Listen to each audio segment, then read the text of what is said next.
প্রিয় মাধ্যমিক ছাত্রছাত্রীরা, আজ তোমাদের 2026 সালের এবিটিএ টেস্ট পেপারের যে ভূগোল বিষয়ের যে সেটগুলো থাকে তা 904 নম্বরের যে পেজটি আছে সেখান থেকে তোমাদের আমি উত্তরগুলো সমাধান করে দেখাবো। দেখো 904 নম্বর পেজে দেখো বিকল্প থেকে সঠিক উত্তরটি নির্বাচন করে লেখো। 14টি প্রশ্ন থাকবে। 14 নম্বর, ভৌমজলের কার্য সবচেয়ে বেশি দেখা যায়? উত্তর হবে কাস্ট অঞ্চলের। 2 নম্বরে, জলপ্রপাতের নিচের যে বিশালাকার হাড়ির মতো গর্তের সৃষ্টি হয় তাকে বলা হচ্ছে প্রপাতকূপ। এ দেখো প্রপাতকূপ। তারপরে দেখো কেরালার মালাবার উপকূলের বালিয়াড়িকে স্থানীয় ভাষায় বলা হচ্ছে টেরিস। উষা ও গোধূলি সৃষ্টির জন্য দায়ী হচ্ছে ধূলিকণা। তারপরে দেখো তীক্ষ্ণ চিৎকারকারী 60 বলা হয় 60 ডিগ্রি দক্ষিণ অক্ষাংশকে।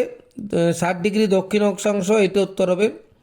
তারপরে দেখো বায়ুর গতিবেগ ঘন্টায় 50 কিমি হলে সমুদ্র স্রোতের বেগ হবে 1 থেকে 2 কিমি পার ঘন্টা। তারপর পারদ দূষণের ফলে যে রোগের সৃষ্টি হয় তাহলে হচ্ছে মিনামাটা। সার্কের সদর দপ্তর অবস্থিত কাঠমান্ডুতে। কোনটি সিন্ধু নদের উপনদী নয়? উত্তর হবে ধানসিঁড়ি। পৃথিবীর মিলেট হাব বলা হয় ভারতকে। তারপরে দেখো সেলের সদর দপ্তর অবস্থিত নতুন দিল্লিতে। ভারতের দীর্ঘতম জাতীয় জলপথ NW1। মোট ইন্টারনেট সংযোগ ভারত পৃথিবীতে দ্বিতীয় স্থান অধিকার করেছে। গভীর অরণ্য ও উদ্ভিদরাজিকে মানচিত্রে কোন ছদ্মরঙে দেখানো? উত্তর হবে সবুজ ও হালকা সবুজ রঙে। এটা গেল 14 নম্বরের মাল্টিপল চয়েস, অর্থাৎ বিকল্পগুলো থেকে সঠিক উত্তর নির্বাচন করে লেখো উত্তর। এরপর দেখো শুদ্ধ অশুদ্ধ 6 নম্বর থাকবে। ঋতু পরিবর্তনের সাথে সাথে নদীর জলের পরিমাণের পর্যায়ক্রমিক পরিবর্তন হলো নদীবর্তন। উত্তর হবে শুদ্ধ।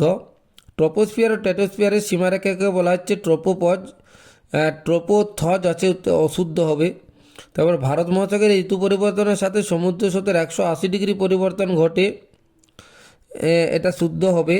পূর্ণিমা ও অমাবস্যা তিথিতে সৃষ্ট জোয়ারকে মোরা কোটাল বলে, অশুদ্ধ। কাশ্মীর উপত্যকায় ধাপযুক্ত ভূমি হলো কারেওয়া, উত্তর শুদ্ধ। তারপরে দেখো বাণিজ্যিকভাবে ফল উৎপাদনকে বলা হচ্ছে ফ্লোরিকালচার। ফল উৎপাদনকে ফ্লোরিকালচার বলা হয় না, ফুল উৎপাদনকে বলা হয়, এটা অশুদ্ধ হবে। ভারতের একক বৃহত্তম শিল্প হলো লৌহ ইস্পাত শিল্প, এটা অশুদ্ধ। তারপরে দেখো উপযুক্ত শব্দ বুঝিয়ে শূন্যস্থান পূরণ করো 6টি। ডিজিটাল চিত্রের ক্ষুদ্রতম এককে পিক্সেল বলে। ভারতে প্রথম রেল যোগাযোগ শুরু হয় বোম্বাই থেকে থানে।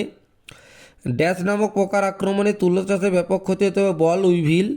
কালবৈশাখী ঝড় অসমে বরদৈচ্ছেল্লা নামে পরিচিত। তবে দেখো ড্যাশ ভারতের দক্ষিণতম পর্বত কার্ডামম। বায়ুর উপস্থিতিতে জীবাণু দ্বারা বর্জ্যের বিয়োজনকে বলছে সর্বার্থ। 4 o'clock শোয়ার রিজন বলা হয় নিরক্ষীয় জলবায়ু অঞ্চলকে।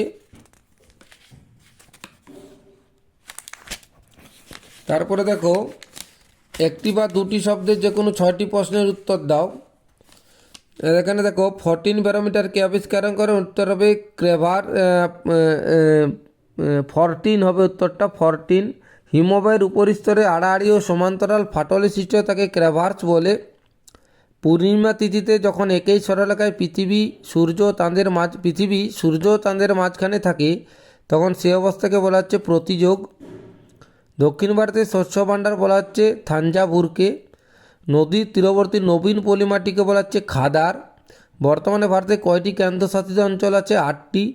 বর্তমানে ভারতের বৃহত্তম লৌহ ইস্পাত শিল্পকেন্দ্র হচ্ছে ভিলাই। ইসরো প্রেরিত প্রথম কৃত্রিম উপগ্রহের নাম হচ্ছে আর্যভট্ট। এরপর চলে যাবো বাম দিক ডান দিক।